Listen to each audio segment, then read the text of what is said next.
केंद्रीय वाणिज्य एवं उद्योग मंत्री पीयूष गोयल आज से 15 जुलाई तक बेल्जियम के 2 दिवसीय दौरे पर रहेंगे। इस दौरान वो भारत और यूरोपीय संघ के बीच व्यापार, निवेश, तकनीक और आर्थिक सहयोग को मजबूत करने के लिए कई अहम बैठकों और कार्यक्रमों में हिस्सा लेंगे।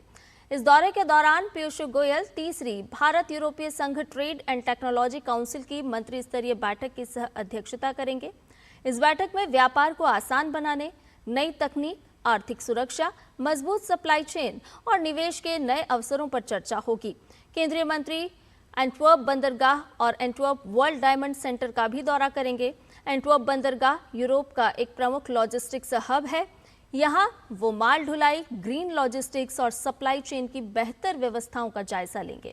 वहीं एंटवर्प वर्ल्ड डायमंड सेंटर में वो वैश्विक हीरा कारोबार, हीरों की प्रमाणन प्रक्रिया, जिम्मेदार सोर्सिंग और भारत के रत्न एवं आभूषण उद्योग के लिए नए अवसरों की जानकारी लेंगे। अपने दौरे के दौरान पीयूष गोयल यूरोपीय आयोग के अध्यक्ष, यूरोपीय परिषद के अध्यक्ष और बेल्जियम के प्रधानमंत्री सहित कई वरिष्ठ यूरोपीय नेताओं से भी मुलाकात करने वाले हैं। इसके अलावा वो बेल्जियम के उप प्रधानमंत्री एवं रोजगार, अर्थव्यवस्था और कृषि मंत्री डेविड क्लारेन-वॉल तथा यूरोपीय संघ के व्यापार और आर्थिक सुरक्षा आयुक्त मारोस शेफकोविच के साथ द्विपक्षीय वार्ता करेंगे। इससे पहले अपनी विदेश यात्रा के पहले चरण में पीयूष गोयल ने स्पेन में इंडिया स्पेन बिजनेस फोरम में 4 मुख्य सुझाव दिए, जिसमें एक दूसरे के भविष्य में ज्यादा से ज्यादा निवेश और भारत EU FTA से खुलने वाले सभी मौकों का फायदा उठाना मुख्य रहा। इसके साथ ही पीयूष गोयल ने टूरिज्म और टैलेंट को जोड़ने पर भी बल दिया। इसके साथ साथ केंद्रीय मंत्री पीयूष गोयल ने स्पेन के इंडस्ट्री और टूरिज्म मंत्री से भी मुलाकात की।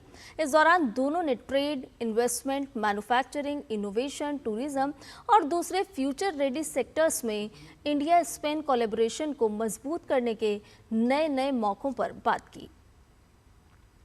इतना ही नहीं, इसके साथ ही उन्होंने देश के प्रथम उप प्रधानमंत्री और अर्थव्यवस्था, व्यापार एवं व्यवसाय मंत्री कार्लोस क्वेर्पो के साथ मुलाकात की।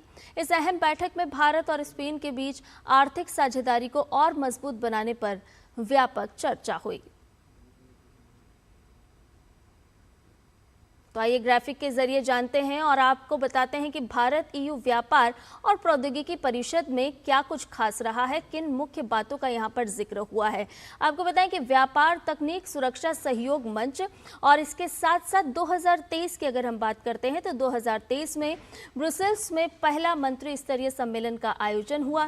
द्विपक्षीय व्यापार और निवेश बढ़ाने पर इस दौरान जोर दिया गया। तो कैसे द्विपक्षीय व्यापार को और गहरा किया जा सकता है, विस्तार दिया जा सकता है, इसे बढ़ाया जा सकता है, इस पर जोर यहाँ पर दिया गया। भरोसेमंद तकनीकों पर भारत और EU का सहयोग किस तरह से नजर आता है और ये सहयोग और किस तरह से बढ़ सकता है।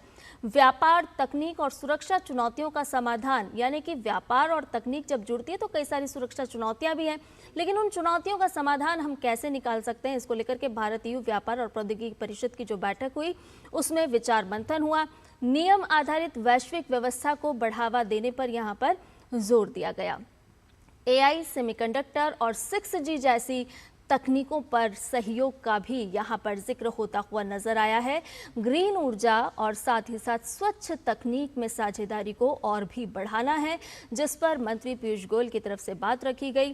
EV बैटरी रिसाइकलिंग पर भी यहाँ पर जोर दिया गया। आर्थिक सुरक्षा पर सहयोग के लिए सर्वोच्च संस्थागत तंत्र है व्यापार और प्रौद्योगिकी परिषद, और व्यापार, तकनीक, सुरक्षा सहयोग मंच जो है, यहाँ पर कैसे व्यापार को और विस्तार दिया जा सकता है, बढ़ाया जा सकता है, इस पर बात हुई। भारत EU TTC का जिक्र आपके साथ साझा करते हैं, क्योंकि नवाचार और विकास का ये साफ तौर पर सेतु बनता हुआ नजर आता है। तकनीकी चुनौतियों का साझा समाधान यहाँ पर खोजने का प्रयास किया गया है। वैश्विक स्तर पर भारत की स्थिति हम सभी जानते हैं कि मजबूत है। जिस तरह से हम देख रहे हैं कि पश्चिम एशिया में कैसे हालात है, लेकिन भारत की स्थिति हर ओर से अगर हम देखते हैं और खासतौर पर अर्थव्यवस्था के मोर्चे पर देखते हैं तो मजबूत नजर आती है। हरित ऊर्जा और सस्टेनेबल डेवलपमेंट पर यहाँ पर जोर दिया गया है कि कैसे भारत और EU TTC के माध्यम से हरित ऊर्जा को और भी बढ़ा सकते हैं। महत्वपूर्ण खनिजों में भारत की निर्भरता कम कैसे हम कम कर सकते हैं, उस पर जोर है। भारतीय निर्यातकों को एक बड़ा बाजार इसके माध्यम से मिलता हुआ नजर आएगा। मैन्युफैक्चरर्स जो हैं वो अपना प्रोडक्ट जो तैयार करते हैं उसके लिए बाजार और भी बड़ा होगा और भी बड़े मंच, बड़े बाजार मिलते हुए नजर आएंगे।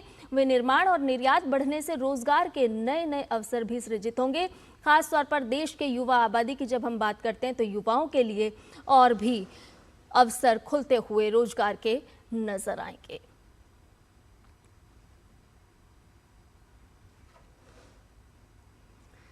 आइए रुक